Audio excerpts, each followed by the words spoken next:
जय गुरु जी। नमस्ते गुरु जी। गुरु जी महाराज के चरणों में मेरा सादर प्रणाम। संगत जी, गुरु महाराज की असीम दया और कृपा से हम उनके दिव्य ग्रंथ लाइट ऑफ डिविनिटी के हिंदी रूपांतरित ग्रंथ दिव्य आभा का पठन कर रहे हैं।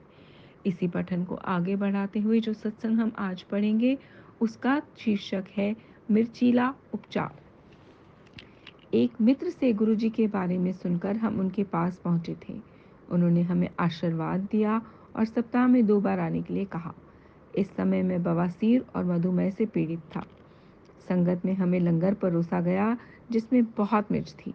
इतनी मिर्च देखकर मुझे भय था कि वह मेरे रोग बवासीर को और गंभीर कर देगी, किंतु गुरु जी का लंगर होने के कारण हम उसे खा गए। मैं आकर लंगर ग्रहण करता रहा और विस्मय से मेरी अवस्था में सुधार होने लगा। फिर एक दिन वह रोग जिसका 10 वर्षों से कोई उपचार नहीं हो पा रहा था, लोप हो गया। अब मैं घर पर भी अपने भोजन के साथ मिर्चें ले लेता हूँ। जहाँ तक मेरे मधुमेह का प्रश्न है, उसका भोजन से पहले और बाद का स्तर 125/175 था, जबकि उसका आदर्श स्तर 100/140 होना चाहिए था। गुरुजी के यहाँ जब भी मैं जाता था, आधा किलो से मिठाई ज़्यादा खाता था। साधारणतः मेरे मधु का स्तर बढ़ना चाहिए था, किंतु वो घटकर 91/141 हो गया।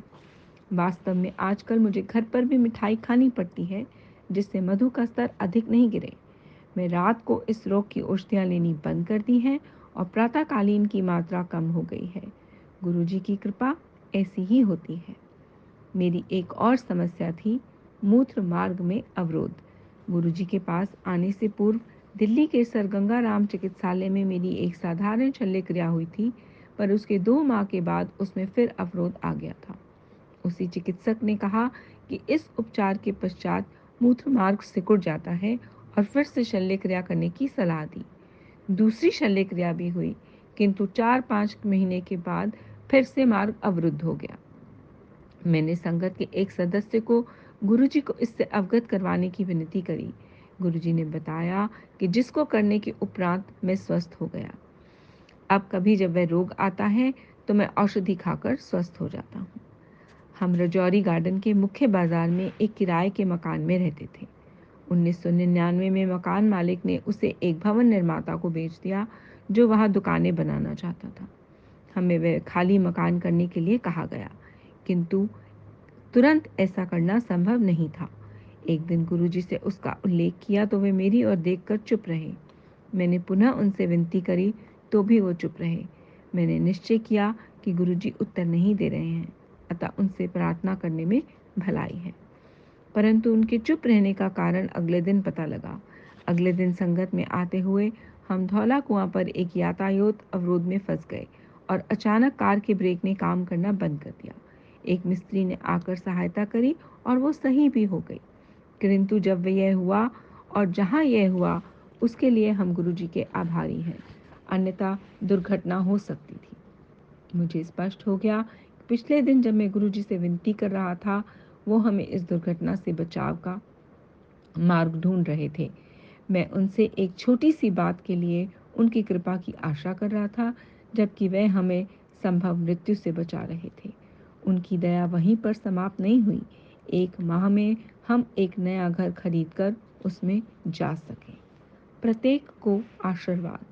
गुरुजी के प्रत्येक भक्त को आशीर्वाद मिलता है, उनसे कोई अछूता नहीं रहता। वह भी जिनके पास उनका चित्र है या जो उनके बारे में सुनते हैं या जो उनसे विनती करते हैं, सबको उनका आशीर्वाद प्राप्त होता है। नाभा निवासी मेरी पत्नी के भाई गुरचरण सिंह मान के साथ ऐसा ही हुआ। हम उन्हें गुरुजी के सत्संग सुनाया करते थे। एक दिन वे दिल्ली आए और गुरुजी ने उन्हें यह कहकर आशीर्वाद दिया कि वे प्रसन्नचित्त और आनंदित रहें। उनकी पुत्रवधू ने गुरुजी का चित्र मांगा, जो उसे दिया गया। कुछ दिन पश्चात गुरुजी ने उसे स्वप्न में दर्शन दिए। उस समय वे गर्भवती थी और गुरु कृपा से उसने एक सुंदर पुत्र को जन्म दिया। गुरुजी के आशीर्वाद से उत्पन्न सब बच्चे अपनी आयु से अधिक कुशाग्र बुद्धि और चंचल होते हैं। जब सौभाग्यशाली दंपति ने गुरुजी से उसका नामकरण करने की विनती करी तो गुरुजी ने उसका नाम गुरभजनीत सिंह रखा। जब गुरुजी किसी परिवार को अपने संरक्षण में लेते हैं तो वो सदा सुखी रहता है। जब गुरचरण को गुर्दों में अत्यंत कष्ट हुआ तो उसने गुरुजी से उनकी दया के लिए प्रार्थना करी।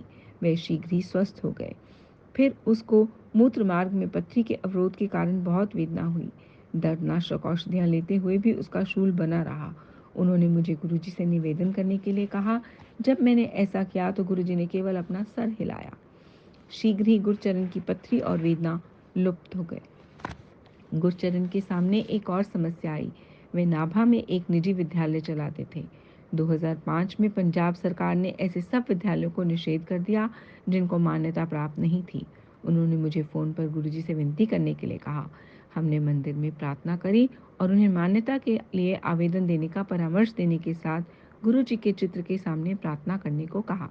शीघ्र ही गुरुजी की दया से उनके विद्यालय को सबसे पहले मान्यता प्राप्त हुई और उसमें छात्रों की संख्या में वृद्धि भी हुई। गुरुजी सबको अपना आशीर्वाद देते हैं। उसके लिए केवल समर्पण और आस्था आवश्यक है। उनको अपनी समस्याएं बताने की भी आवश्यकता नहीं है। हमारे लिए जो भी आवश्यक है वह देते हैं, साथ ही समस्याओं का निवारण भी करते हैं और अंत में वह जो भी अहितकारी होता है उसे नष्ट भी कर देते हैं। इन कारणों से गुरुजी ईश्वर हैं। हम उनके दर्शन कर उनसे कुछ कह पाने के लिए अत्यंत भाग्यशाली हैं। शुक्राना गुरुजी, बेन शुक्राना।